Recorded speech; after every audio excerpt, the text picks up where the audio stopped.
Patrícia, boa tarde. Obrigado aí pela gentil apresentação.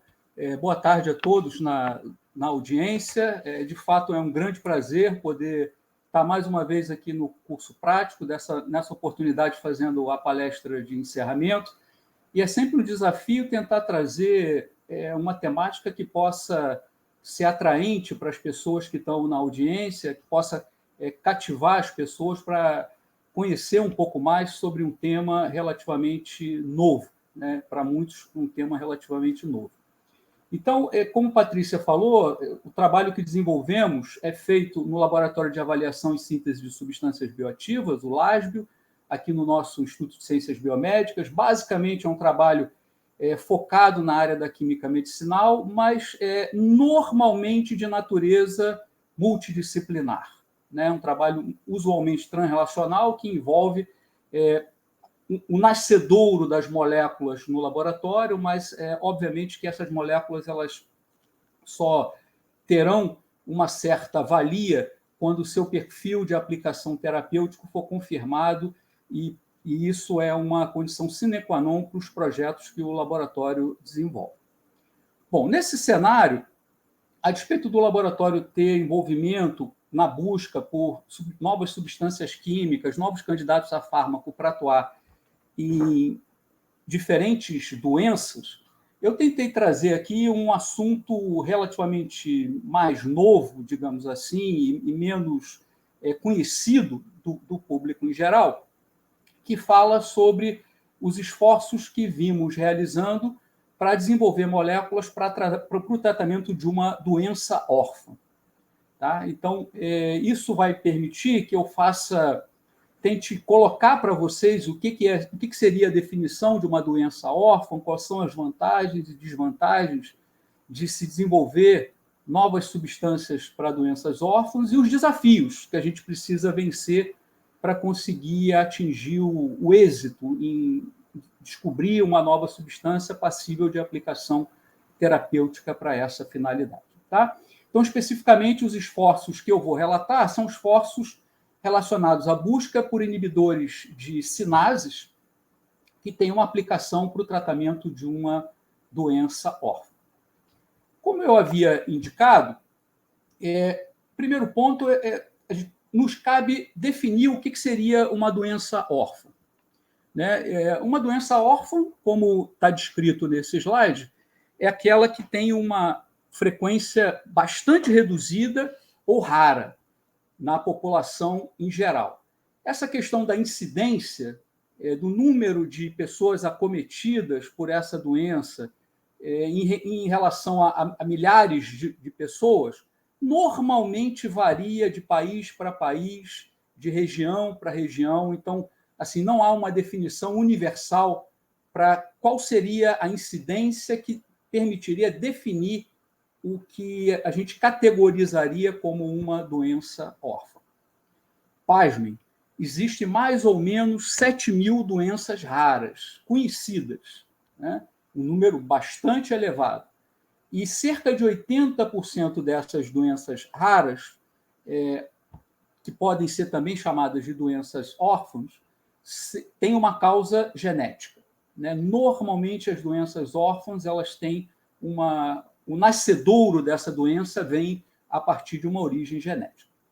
A despeito de se ter um número bastante grande de doenças, existe apenas uma pequena fração de fármacos aprovado para essa finalidade, cujo tratamento é especificamente voltado para essa finalidade.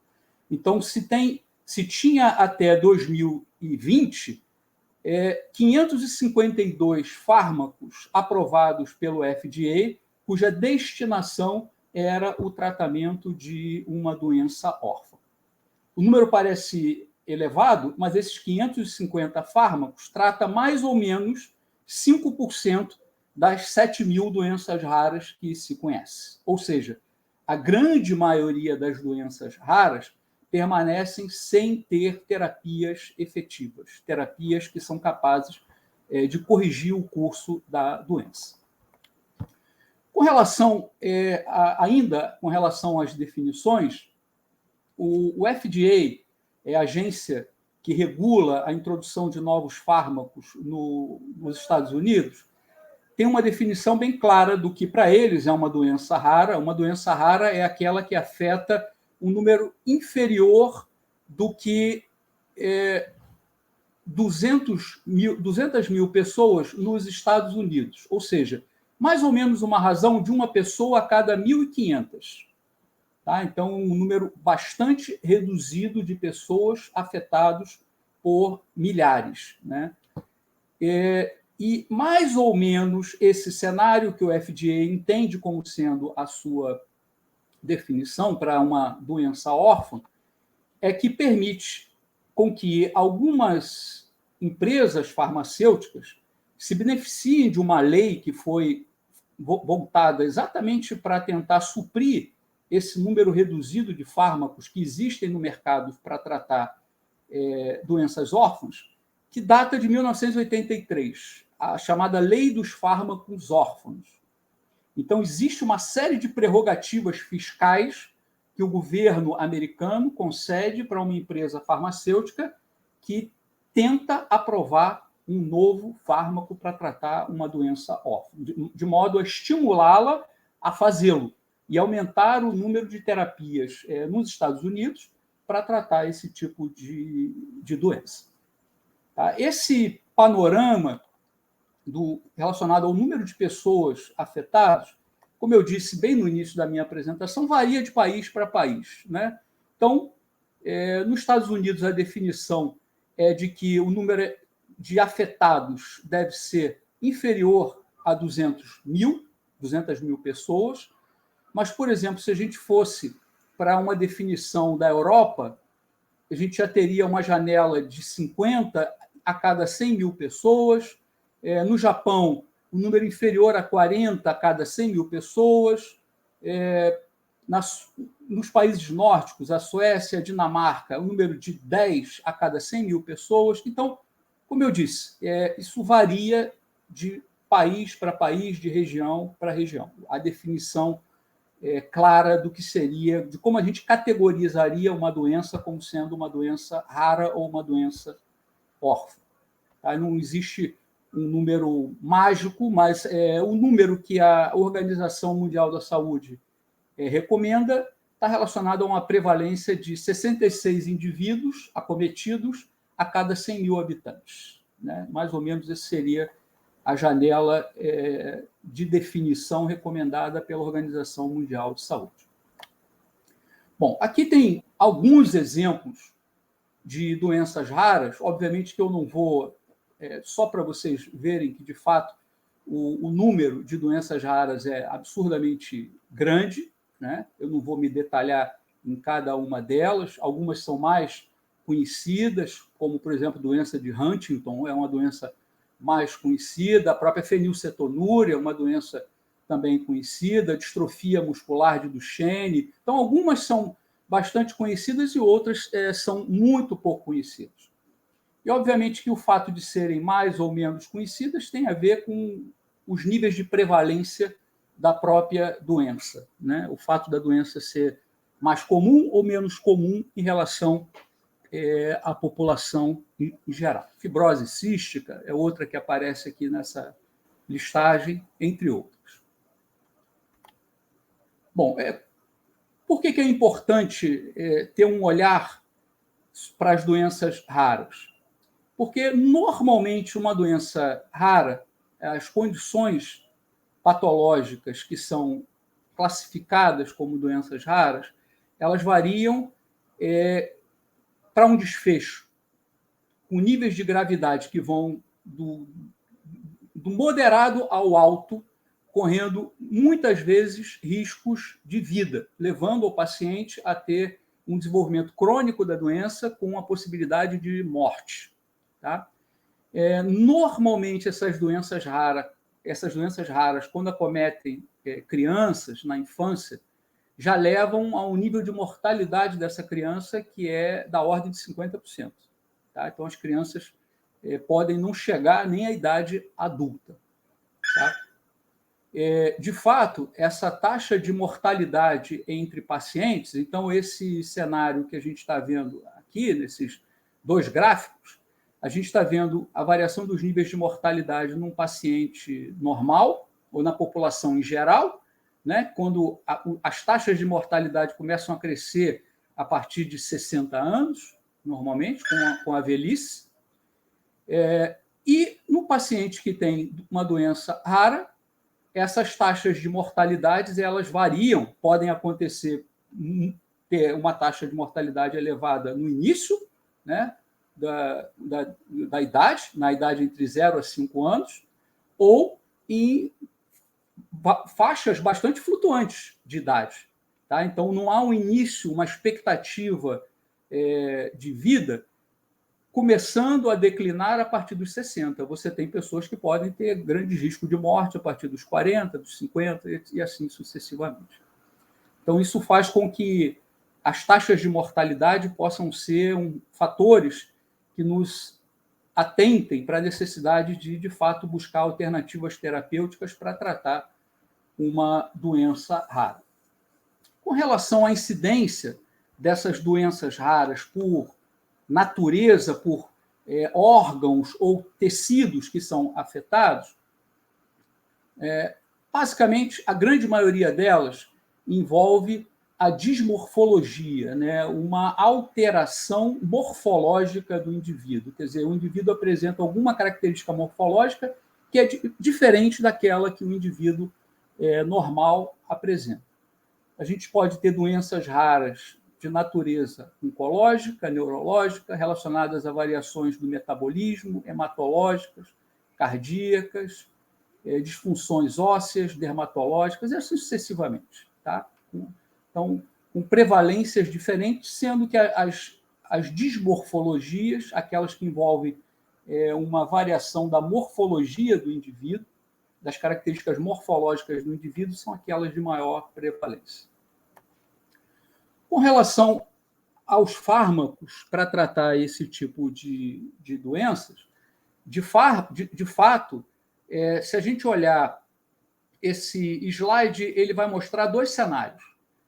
O cenário de moléculas que entraram numa agência buscando a sua aprovação e outros que, de fato, foram aprovados. Então, as barras cheias descrevem a aprovação pelo FDA, barra azul, a aprovação pela EMA, que é a Agência Europeia de Medicamentos, né?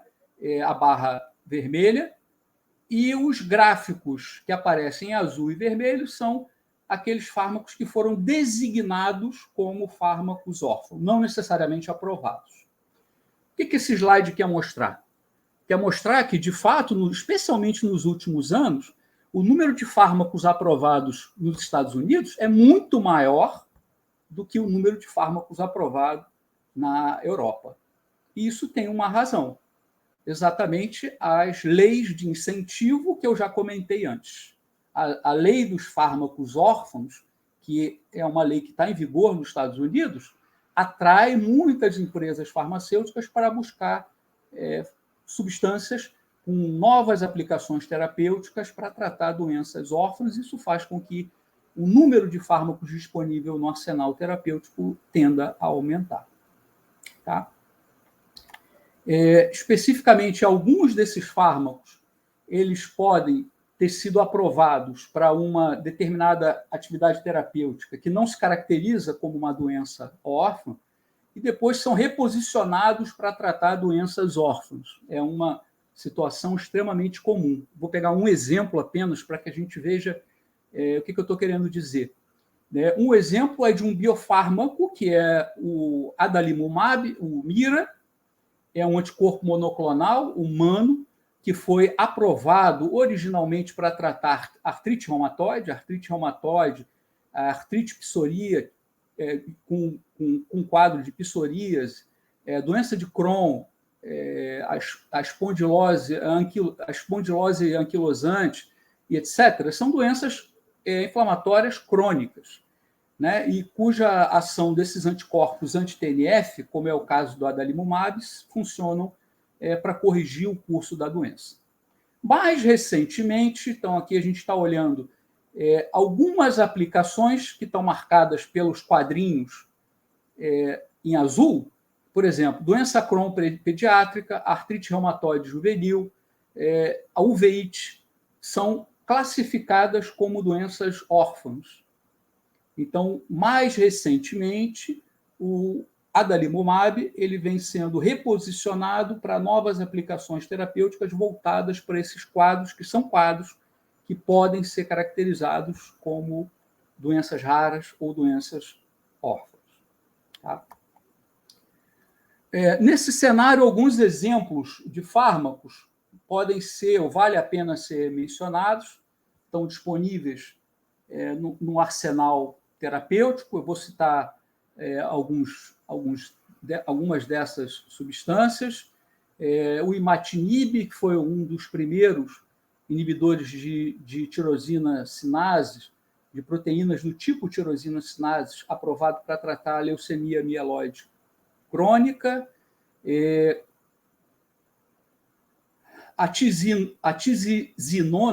A nitizinona, que é usado para tratar a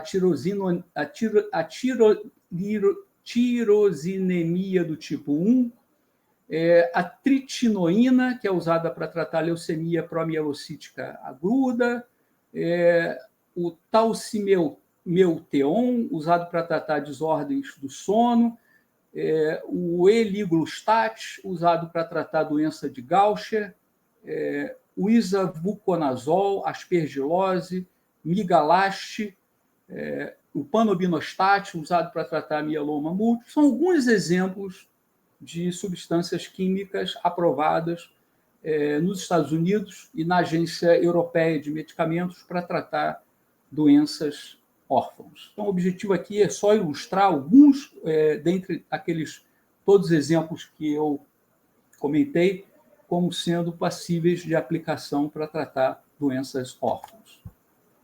Bom, aí já começando a mais ou menos fazer uma baliza para o assunto da nossa palestra, né?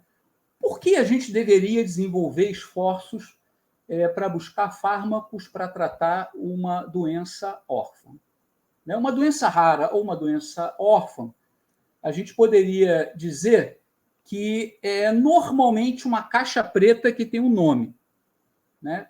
Uma doença órfã, ela tem um nome, mas muitas vezes você não tem a menor noção de qual a sua origem, qual é a sua base bioquímica, quais são os alvos moleculares relacionados à gênese da doença. Então, você compreende muito pouco sobre os aspectos relacionados à fisiopatologia da doença. Então, por isso que se diz que normalmente uma doença rara é uma caixa preta que tem um nome, né? Bom, mas se ela é uma caixa preta que tem um nome, normalmente ela deveria ser mais assustadora do que estimulante para uma pessoa que vai buscar desenvolver novas moléculas para tratar uma doença dessa natureza. Quais seriam as vantagens, digamos assim? Qual seria o contraponto a essa caixa preta? Bom, pelo fato dela ser uma caixa preta, ela tem um grande potencial de inovação para a identificação de novos candidatos a fármacos. Basicamente, tudo que você descobrir no cenário dessa caixa preta vai ser inovador. Tá? Então, a despeito da dificuldade, o potencial de inovação num cenário em que muito pouco se conhece aumenta absurdamente. Existe uma motivação da comunidade envolvida com a doença rara. As pessoas que são acometidas por essa doença, elas normalmente têm um interesse em que pesquisas relacionadas ao desenvolvimento dessas moléculas avancem, possa gerar frutos e, se possível, frutos que sejam possíveis de aplicação para corrigir a doença, se não nelas, em outras pessoas que sejam acometidas. Normalmente, esse envolvimento das pessoas que são acometidas pela doença é feita por organizações não governamentais. Normalmente existem organizações ONGs que estão relacionadas a divulgar a doença, a agrupar pessoas que são acometidas pelas doenças, e muitas vezes atualizações relacionadas ao tratamento dessas doenças são informadas ou são capitaneadas, digamos assim, por essas organizações não governamentais. Eu vou dar um exemplo prático do trabalho que desenvolvemos e que eu vou mostrar aqui. Muitas vezes você pode ter fundos de pesquisa específicos para essa finalidade e facilidades nas etapas de triagem clínica. Lembrem-se que, como uma doença rara acomete um número muito pequeno de pessoas, obviamente, quando você for fazer alguns ensaios de triagem clínica, você não vai necessariamente demandar o mesmo número de indivíduos que você testaria uma substância candidata em fase 2 e fase 3. Né? Porque muitas vezes você não vai ter esse número de pessoas para poder fazer fase 2 e fase 3. Então, existem algumas facilidades nas etapas de triagem clínica que são dadas pela prevalência da própria doença. Tá?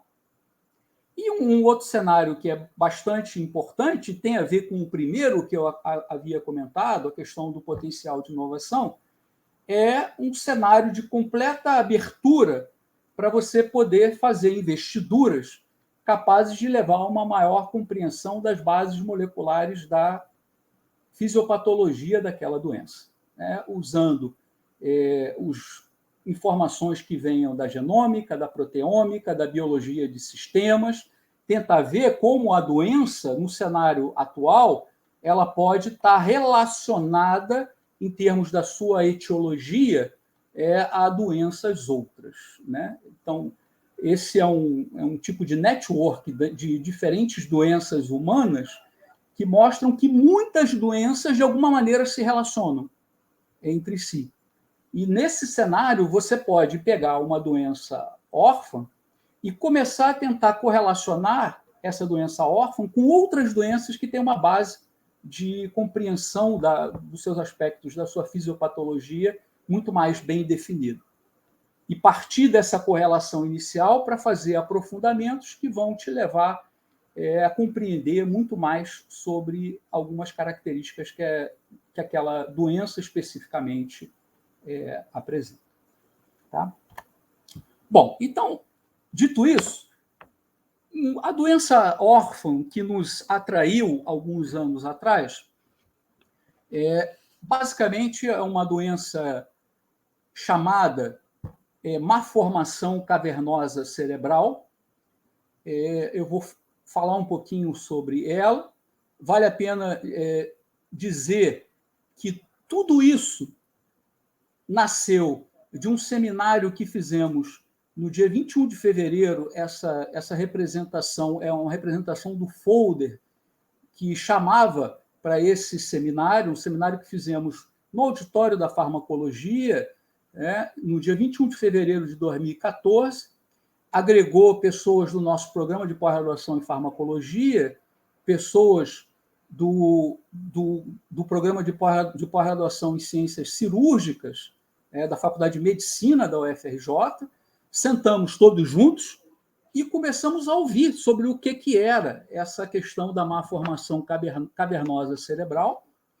E foi um seminário aberto à comunidade, e a partir dali, dessa contato inicial que tivemos, muitas colaborações foram estabelecidas, entre elas a colaboração que resultou nos esforços que eu vou mostrar aqui. Tá? Então, a malformação cavernosa cerebral, e também a gente pode chamar simplesmente de cavernoma, nada mais é do que uma disfunção vascular cerebral rara que acomete alguns indivíduos que têm a permeabilidade capilar no sistema dos vasos, no sistema nervoso central, alterada. E aí você tem uma má formação desses capilares, de forma que os capilares se assemelham a cavernas. Então, o nome malformação cavernosa cerebral é porque a estrutura do capilar, quando o indivíduo tem essa malformação, ela perde a sua estrutura, o endotélio vascular perde a sua estrutura normal, e você tem uma desorganização que lembra uma estrutura em caverna. Isso aqui, essa representação que parece um cacho de uva, na verdade é um cavernoma extraído cirurgicamente de um paciente acometido.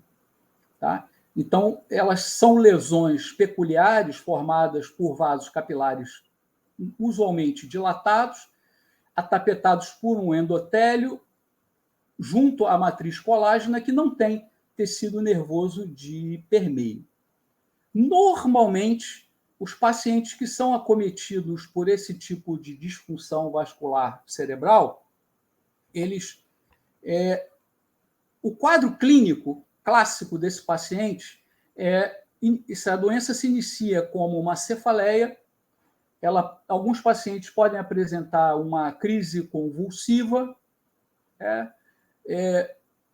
diminuição de consciência, e conforme a doença vai progredindo, isso pode levar a um déficit neurológico que vai depender da localização anatômica dessa malformação, chegando, em quadros mais graves, à hemorragia intra e extralesional.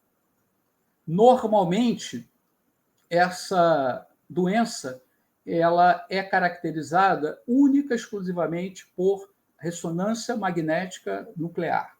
E um dos protocolos de ressonância magnética nuclear, que é chamado padrão ouro para a caracterização dessa doença, foi desenvolvida pela equipe do professor Jorge Marcondes no Hospital Universitário Clementino Fraga Filho, da Faculdade de Medicina da UFRJ. Então, aqui tem um exemplo de um RMN de um indivíduo acometido, e aqui a representação da malformação cavernosa cerebral, está ilustrado aqui como uma imagem em pipoca, né, que parece uma pipoca. Né? Essa doença ela pode ter dois tipos de apresentação, uma que é esporádica, em que um indivíduo vai ter uma única lesão, e normalmente ele não vai ter nada demais, ele pode ter uma dor de cabeça, um quadro convulsivo que não retorna, né? É um quadro convulsivo que vai acontecer esporadicamente. Então, esse indivíduo vai permanecer com essa... Se essa lesão for controlada, ele pode viver a vida toda com essa lesão sem ter nenhum tipo de problema. Em alguns casos, em que essa lesão ela acontece de maneira familiar e normalmente tem origem genética, essa lesão ela pode não ser pontual, mas ser múltipla. Né? E essa lesão pode acontecer em mais ou menos 0,4% a 0,5% da população em geral. Muitas pessoas podem apresentar a lesão e não ter nenhum tipo de manifestação clínica. Né? E outras podem ter alguma manifestação clínica, quando faz a ressonância para confirmar,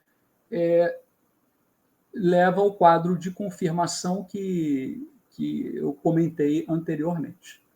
Né? Até pouco tempo, uma das maneiras de se corrigir essa doença, especialmente no caso mais grave, era através de cirurgia, que eu não preciso dizer para vocês, pode trazer um quadro de sequelas bastante comprometedor. Né? Por isso, a necessidade de se desenvolver terapias farmacológicas que possam ser efetivas para tratar esse tipo de doença. Bom, qual é a origem dessa doença?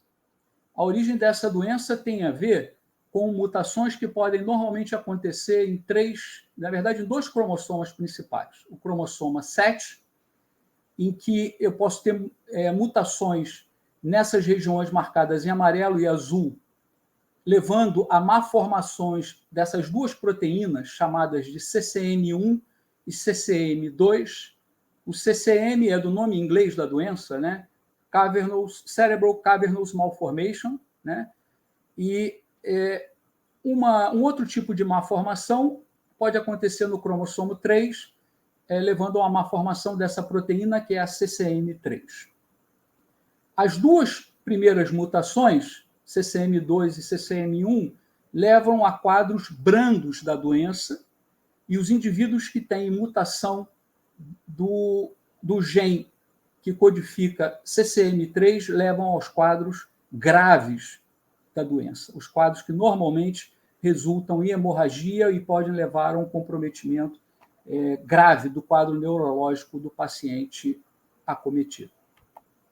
Tá? Esses quadros graves associados à evolução do paciente que tem mutação do gene CCM3 foram bastante bem definidos através dos trabalhos do professor Jorge Marcondes, que é professor da Faculdade de Medicina aqui da UFRJ, do professor Issam Ouad, que é uma das maiores autoridades nessa doença órfã, professor da Universidade de Chicago. Curiosamente, são os dois responsáveis pelas maiores coortes que existem de pacientes dessa doença, o professor Issam Ouad, a coorte americana, e o professor Jorge Marcondes, a maior coorte que existe na América Latina, que é a coorte brasileira, que está localizada aqui no Hospital Universitário Clementino Fraga Filho. Tá? Isso também é um outro fator facilitador quando se pensa em desenvolver substâncias para tratar esse tipo de doença. Bom, qual é a relação das proteínas CCM1, CCM2 e CCM3 com a gênese da doença? São proteínas que regulam a adesão das células do endotélio que mantém a estrutura dos capilares. Né? Então, CCM1, CCM2, CCM3, elas estão intimamente ligadas entre si e regulam a função das proteínas de adesão célula a célula. Quando você tem uma má formação dessas proteínas, a adesão célula a célula nas células do endotélio vascular se desorganiza e você tem a má formação cavernosa cerebral. Isso tem a ver também com o impacto que essas proteínas têm sobre um conjunto de proteínas sinases, como a proteína, especialmente a proteína Rho e a sua sinase, a ROC. A Rho-A-sinase, né? A Rho e a Rho-sinase, que são proteínas que regulam o padrão de fosforilação da proteína miosina, né? E fazem com que eu tenha alteração do citoesqueleto da célula que leva à organização do endotélio vascular. Então, basicamente, vários estudos demonstraram que quando você tem a má formação de CCM1, CCM2, CCM3, há um processo... Não, normalmente, essas proteínas elas atuam de maneira repressiva em condições fisiológicas.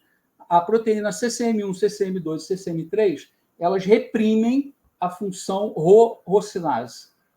Quando você tem má formação de CCM1, CCM2 e CCM3, eu tenho um aumento da atividade Rho-sinase, isso leva a um aumento da fosforilação de proteínas que são responsáveis pela regulação da estrutura, né? A miosina, a cadeia leve de miosina, que é responsável pela organização da estrutura do endotélio vascular. E isso é que leva à má formação desse endotélio, levando à formação dos cavernomas. Tá? Então, esse foi um sinal claro que demonstrou que, especificamente, moduladores desse complexo, ROC, Rho-sinase, poderia levar à gênese de moléculas interessantes para tratar esse tipo de doença. Ok? Então, aqui alguns exemplos de substâncias que eram conhecidas da literatura.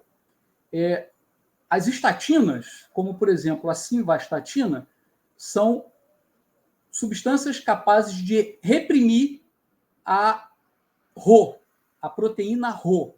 Então, são inibidores diretos de Rho e da capacidade de Rho regular as ações da ROC.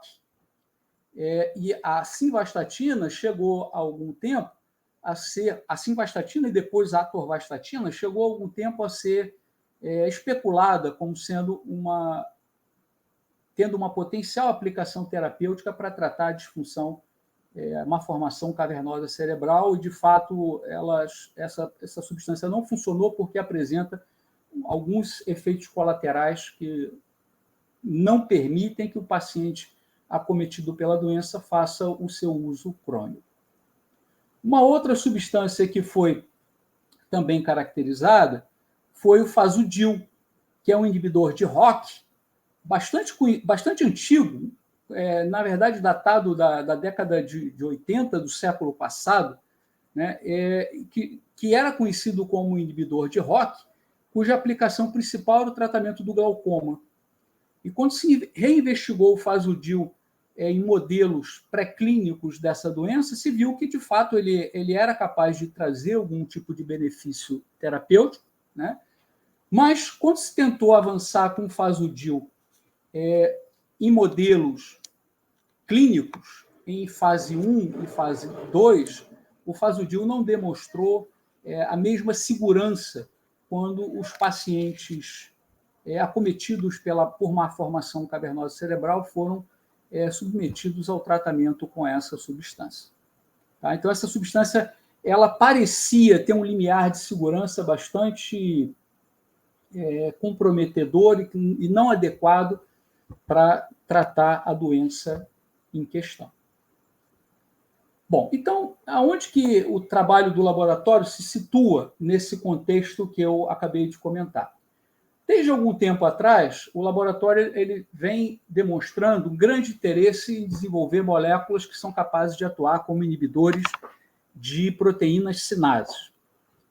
De fato, proteínas sinases, se a gente fosse olhar o conjunto de moléculas que vem sendo aprovadas ano após ano pelo FDA, pelas agências regulatórias, os inibidores de proteínas sinases estão entre o número mais expressivo de novos fármacos que vem chegando ao arsenal terapêutico.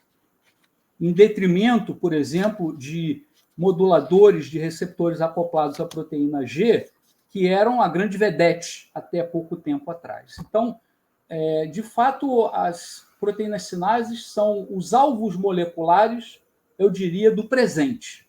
A grande maioria das pessoas tenta corrigir determinadas disfunções, buscando desenvolver moléculas que possam funcionar como inibidores de proteínas sinases. Qual é a vantagem?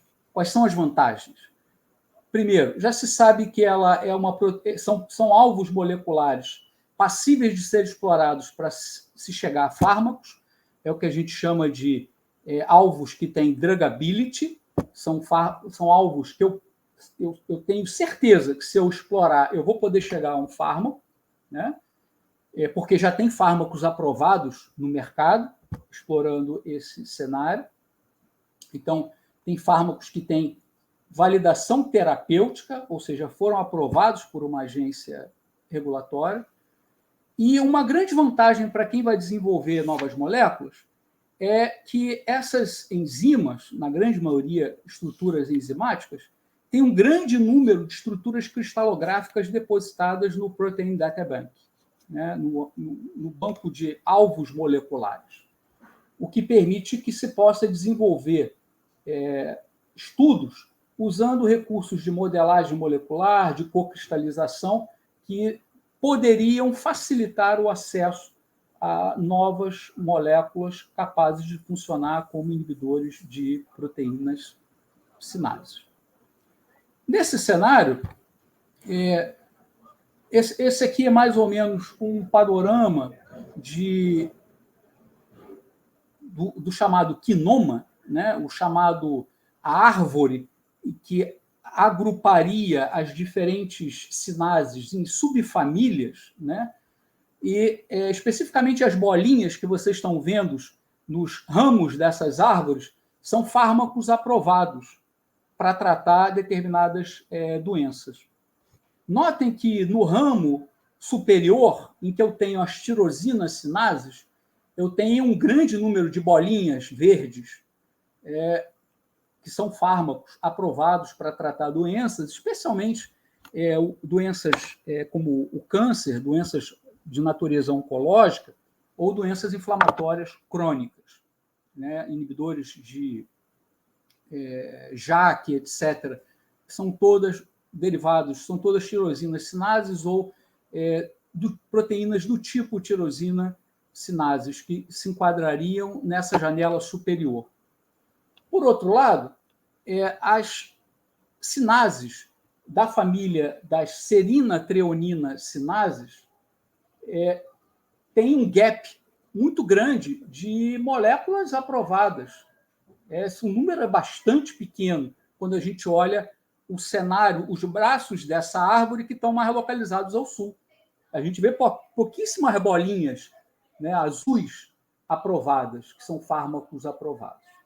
Então, basicamente, o cenário dos esforços de pesquisa do laboratório tentaram se concentrar em desenvolver moléculas para atuar no cenário das serina-treonina sinases, e especialmente algumas delas que estão listadas aqui nesse quadro, a IKK-beta, que foi aonde tudo começou, foi a primeira sinase que a gente dedicou esforços de pesquisa, a MAP-kinase P38, a ROC, que é a ROA-sinase, e a GSK3, que é uma outra sinase dessa família, para diferentes aplicações terapêuticas, foram sinases que, em algum momento, atraíram os interesses de pesquisa do nosso laboratório. Eu vou contar um pouquinho desses esforços de maneira bastante pontual, até chegar nos esforços que desenvolvemos para moléculas como inibidores da ROC.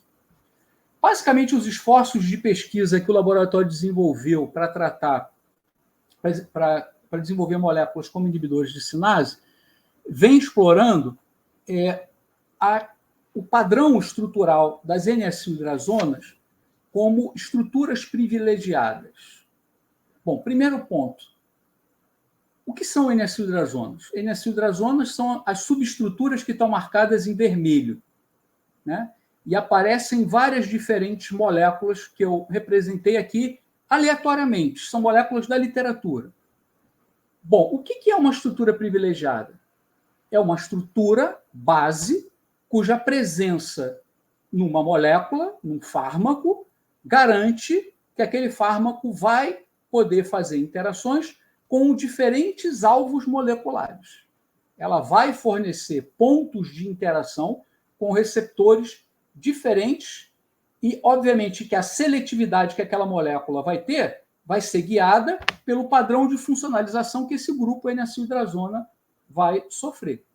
Então, o que faz com que ela seja um agonista CB2, um inibidor de PI3K ou assim sucessivamente, são os adereços que vão estar ao redor da subestrutura marcada em vermelho. Tá?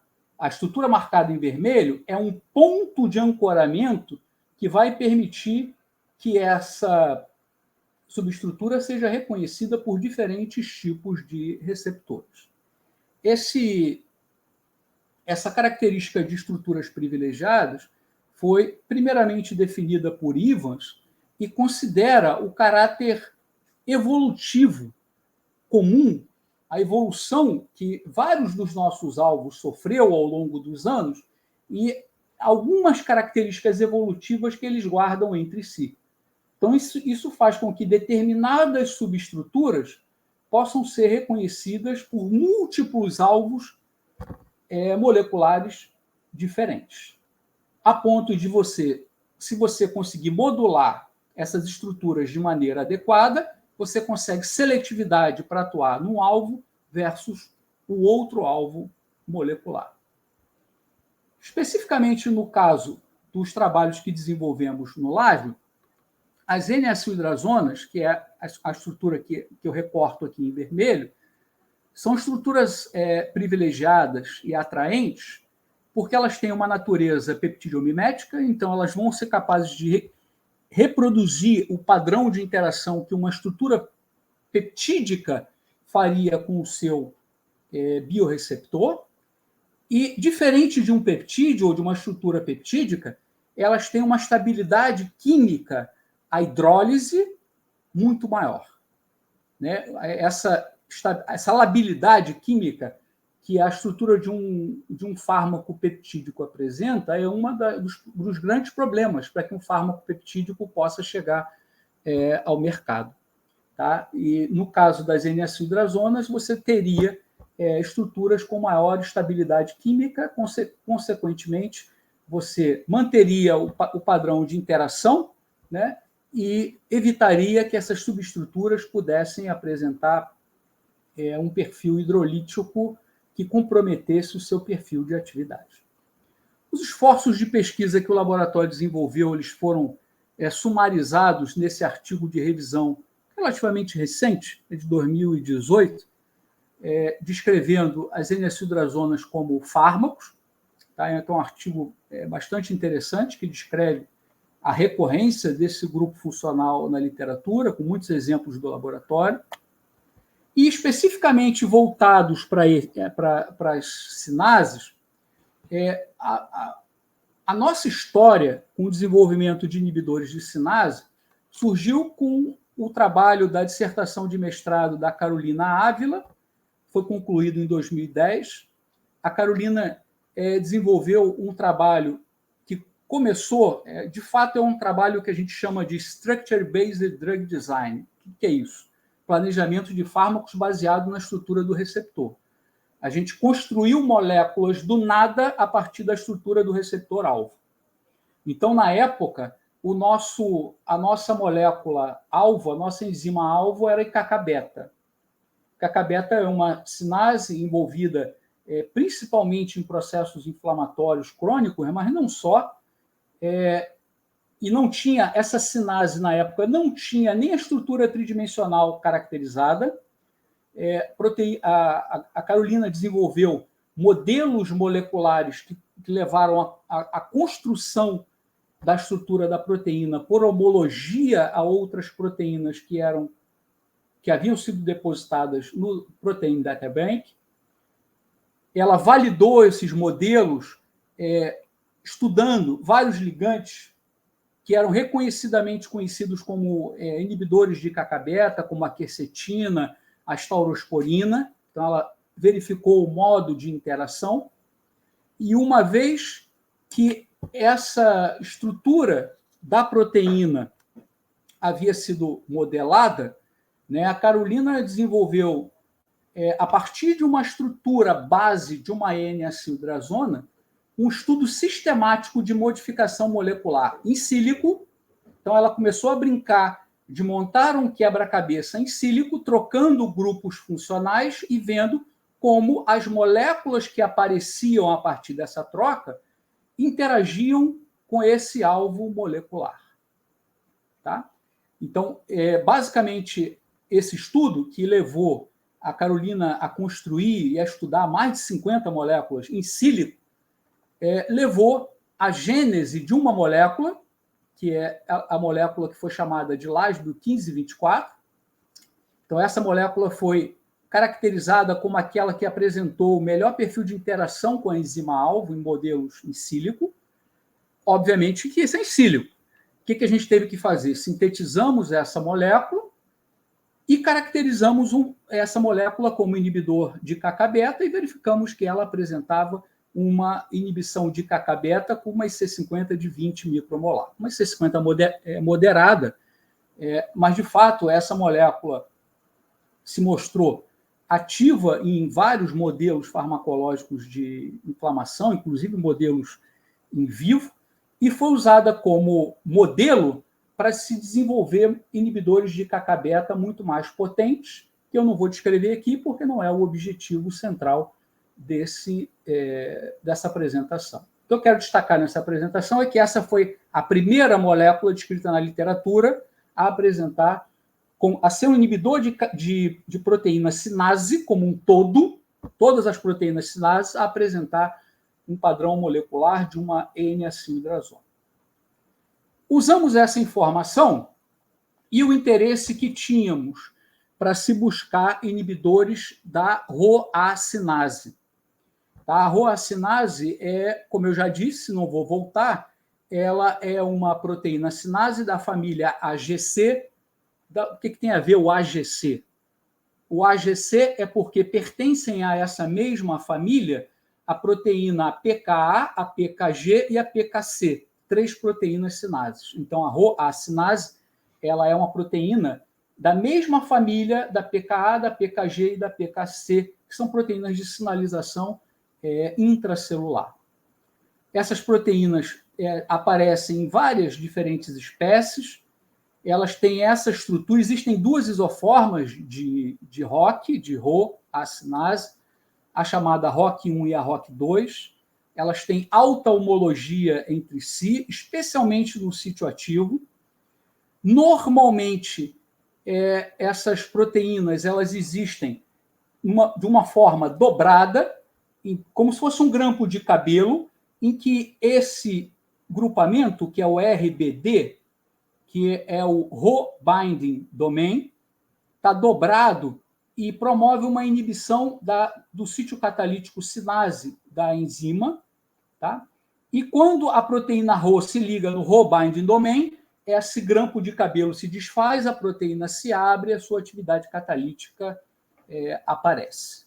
Tá? Então, por isso aqui a proteína Rho regula a atividade da Rho sinase. Então, uma proteína está ligada à ação da sinase em questão.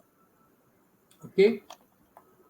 Aqui, para vocês verem que a estrutura, o grau de homologia das 2 proteínas é, de fato, bastante elevadas. Então, quando a gente compara, a gente tem um grau de identidade ao nível do sítio ativo da ordem de 93%, o que torna muito difícil se ter inibidores seletivos dessa enzima, porque as diferenças estruturais são bastante pequenas, e hoje em dia a busca incessante é por achar uma molécula que possa atuar sobre uma isoforma sem mexer com a outra. E não existem ainda muitos estudos alvissareiros com candidatos a inibidores que possam ser seletivos para uma isoforma em detrimento da outra. Aqui a distribuição tecidual de uma isoforma e da outra, a ROC1 e a ROC2. Notem que elas estão distribuídas normalmente em todos os tecidos. Eu vou destacar no cérebro, que é o tecido que basicamente nos interessaria pela doença em que a gente estaria interessado em modular. Cadê o cérebro aqui? Nem eu estou achando cérebro, está aqui.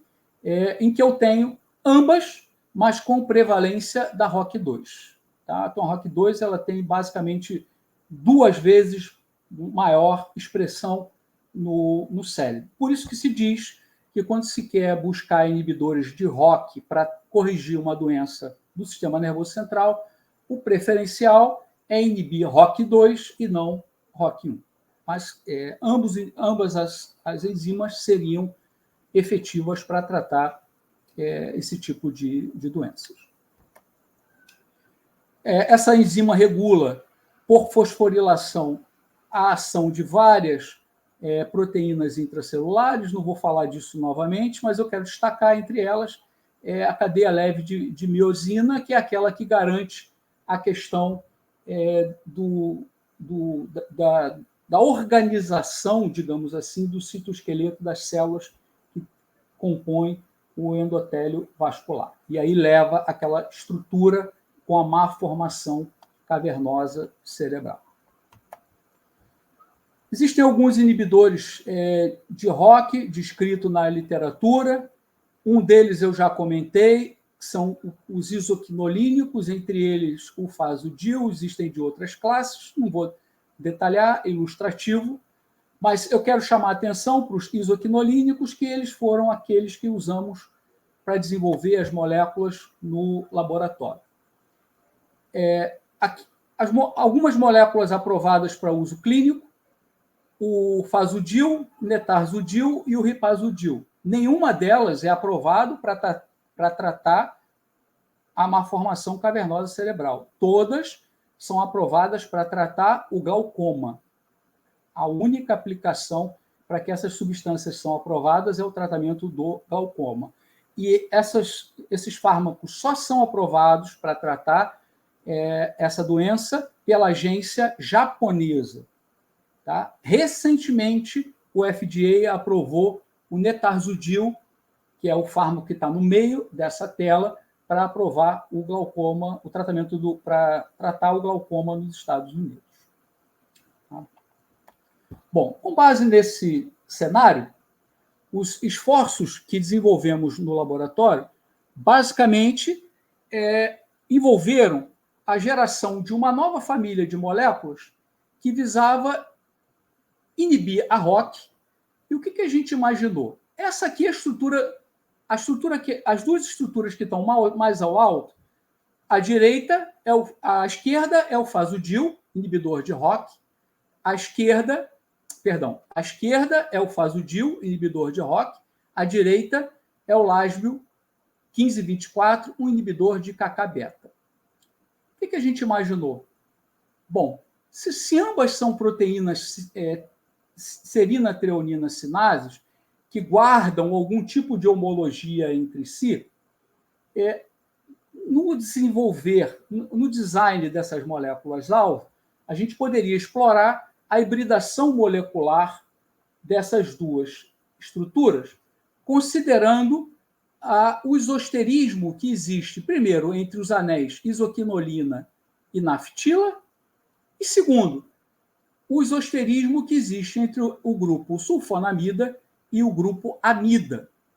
Então, a gente poderia imaginar a geração de uma nova família de sulfonilhidrazonas, que são as moléculas que aparecem ao meio, especificamente nesse design, com várias substituições diferentes, e os seus análogos N-acilhidrazônicos que aparecem mais à direita, né, que eu representei aqui como sendo a molécula 10.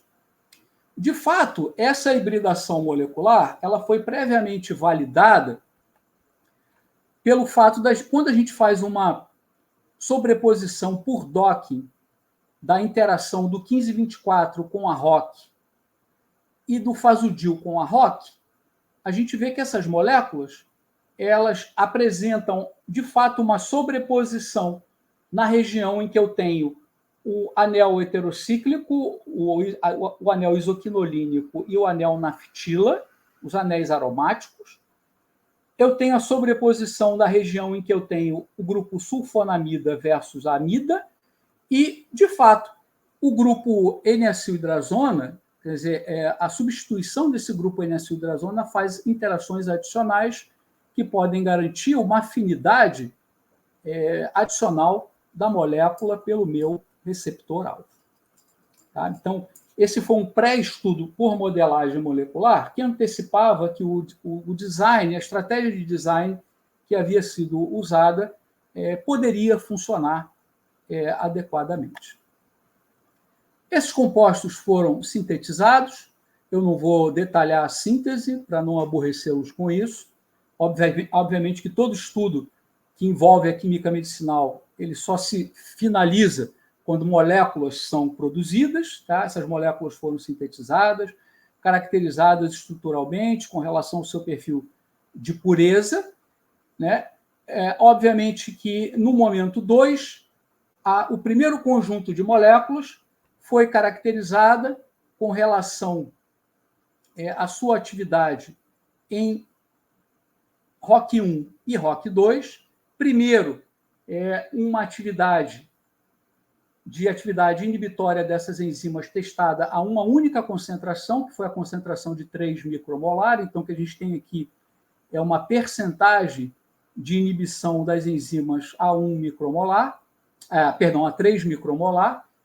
E daquele primeiro conjunto de moléculas que sintetizamos, uma única molécula mostrou algum tipo de atividade inibitória sobre a enzima alvo, que foi o derivado lasbil 2020.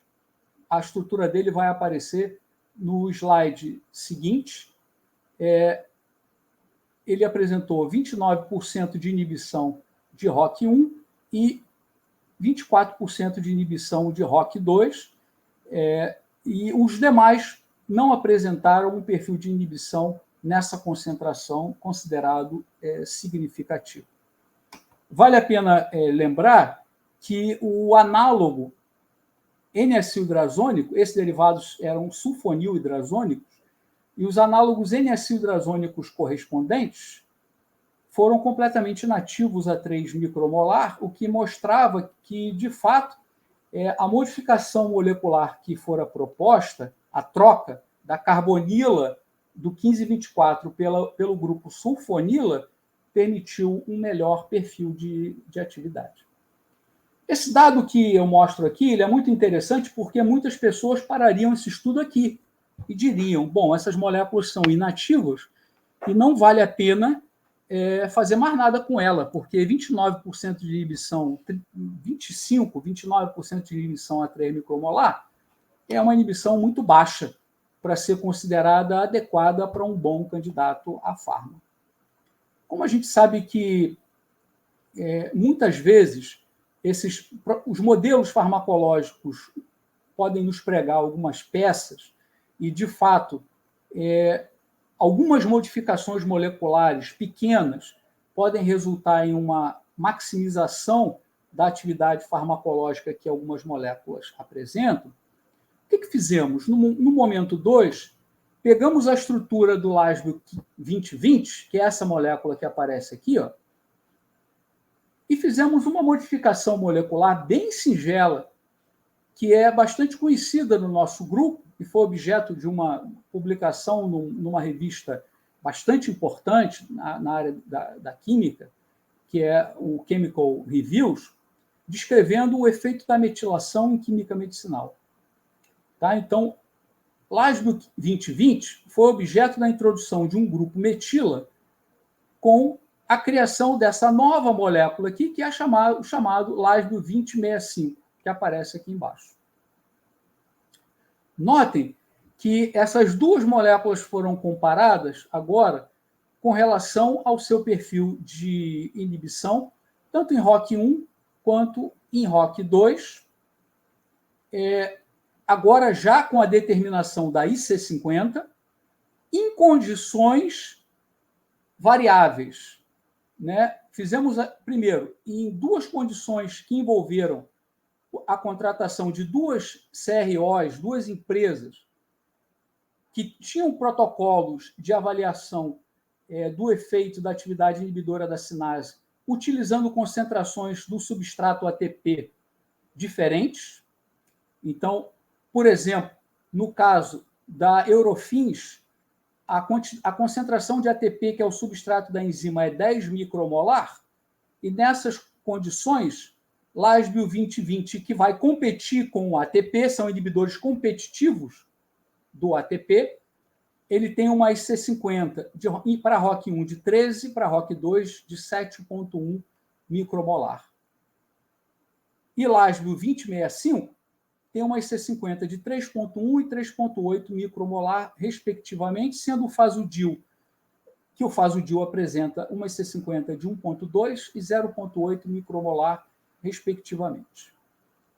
Quando comparamos esse perfil de inibição usando quantidades de substratos menores, como uma quantidade de 1 micromolar, que são as condições, o protocolo experimental usado pela Reaction Biology, as IC50 obtidas para o Fasudil são menores, 0,2 e 0,3, 0,23 e 0,3 para ROC1 e ROC2, LASB 2020, 1,44 e 1,49 para ROC1 e ROC2, e LASB 2065, 0,33 e 0,34 para ROC1 e ROC2. De fato, o que isso estava apontando para a gente é que a gente havia obtido uma nova molécula, LASB 2065, que apresentava um novo padrão molecular com um perfil de inibição completamente equivalente àquele que o Fasudil apresentava. Uma potência com relação à inibição de ROC1 e ROC2 equivalente àquela potência inibidora que o protótipo original apresentava, tendo uma arquitetura molecular completamente nova. Obviamente, a gente checou como é que essas moléculas interagiam para compreender um pouco mais por que LASB 2065 apresentava um melhor perfil de inibição. Né? Na verdade, aquela metila faz algumas interações hidrofóbicas com resíduos de aminoácidos hidrofóbicos localizados nessa região. Isso vem norteando alguns estudos de otimização dessas moléculas que a gente vem fazendo atualmente, na sequência desse trabalho. E o fechamento desse trabalho, e aí a gente vai colocar um pouco do que fizemos mais relacionado agora à própria doença-alvo, né, que é a malformação cavernosa cerebral, envolveram estudos colaborativos com o Laboratório de Biologia da Célula Endotelial e Angiogênese da UERJ, que é liderado pela professora Verônica Morandi, que desenvolveu um modelo utilizando células endoteliais primárias, o VEX, né, em que se desenvolveu o silenciamento do gene que expressa CCM3. Então, a gente, usando as células UVEC, que são células endoteliais, a gente conseguiu expressar um fenótipo que é capaz de se assemelhar ao fenótipo que está presente no paciente que tem a malformação cavernosa cerebral. Esse blot que aparece aqui é para mostrar a eficácia do silenciamento. De fato, em experimentos após 48 e 72 horas, o silenciamento foi conseguido. Então, os níveis de proteína CCM3 após 48, já em 24 horas, são bem menores do que aqueles que eu tenho na célula normal. Né? Então, quando eu uso o silenciador que faz com que o gene não seja capaz de expressar essa proteína, ou a proteína seja expressada na sua forma mutante, né? Eu tenho um silenciamento considerado aceitável para se comparar com o que a gente tem no paciente acometido por essa doença.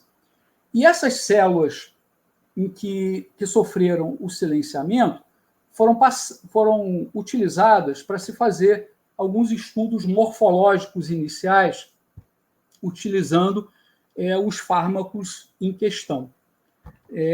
Esses são os estudos iniciais que expressam a microscopia do citoesqueleto de actina na situação controle.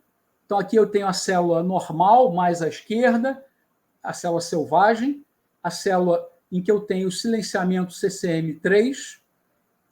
Então, dá para se perceber que eu começo a ter o espaçamento das células e a tendência de formar aquela estrutura semelhante à malformação cavernosa cerebral, tá?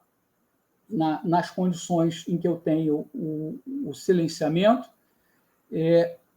Embaixo, eu tenho o tratamento com fasudil, 0,1, 1 e 10 micromolar. E o curioso é que a 0,1 micromolar o fasudil reverte parcialmente, a 1 micromolar o fasudil reverte bastante a malformação induzida, mas a 10 micromolar já se começa a perceber efeitos de citotoxicidade induzida pela concentração de fasudil utilizada, o que pode ser um sinal de que a utilização de quantidades mais elevadas dessa substância, desse fármaco, poderia causar um efeito tóxico ao paciente, ao animal passível de tratamento dessa doença. Curiosamente, quando a gente fez a análise, a comparação da morfologia da célula UVEC, em que sofreu o silenciamento para CCM3, obtivemos um cenário muito parecido com atividades de LASB 2065 começando a acontecer a 0,1 micromolar, a reversão praticamente total a 0 a 1 micromolar de Lasbio 2065 e, diferente do que vimos para o Fasudil a 10 micromolar, Lasbio 2065 a 10 micromolar não apresentou o padrão. Ele melhorou, manteve o perfil de recuperação da célula silenciada e não apresentou aquele perfil de citotoxicidade que parecia estar começando a acontecer com as doses mais elevadas de Fasudil utilizados na terapia. Então, isso é um indicativo inicial de que Lasbio 2065 ele é capaz de fazer melhor o que o Fasudil faz. Tá? Então, há algum cenário de diferença de comportamento nos ensaios in vitro quando se aplica o Fasudil comparativamente com o Lasbio 2065. Então, basicamente, esse é um perfil inicial que está sendo hoje aprofundado pela professora Verônica, que já nos sinaliza, isso foi objeto de uma patente que foi depositada em 2017, descrevendo essas moléculas como inibidores de ROCK, e, de fato, hoje, o caminho é se explorar o Lasbio 2065 em modelos da doença que são disponíveis no grupo do professor Issam Awad. O professor Awad ele tem os ratos transgênicos em que o fenótipo CCM3 é desenvolvido. Então, esses ratos eles apresentam um fenótipo que se assemelha ao indivíduo que apresenta má formação cavernosa cerebral. Então, a ideia agora é que a gente possa explorar essa substância, né, que é um inibidor de ROCK, não seletivo, para se verificar como essa substância se comporta nos modelos em ratos transgênicos que são capazes de expressar essa doença. Obviamente que esse estudo continua. Hoje a gente trabalha numa vertente de otimização desse ligante, buscando a otimização e a seletividade da inibição de ROCK2 versus ROCK1. A otimização propriamente do perfil de potência, eu diria, é mais secundário do que propriamente a questão da seletividade. É mais importante ter uma molécula mais seletiva do que propriamente uma molécula mais potente para inibir a ROCK2. Tá? Então, basicamente, esse é o cenário que eu queria comentar com vocês em relação a esse estudo.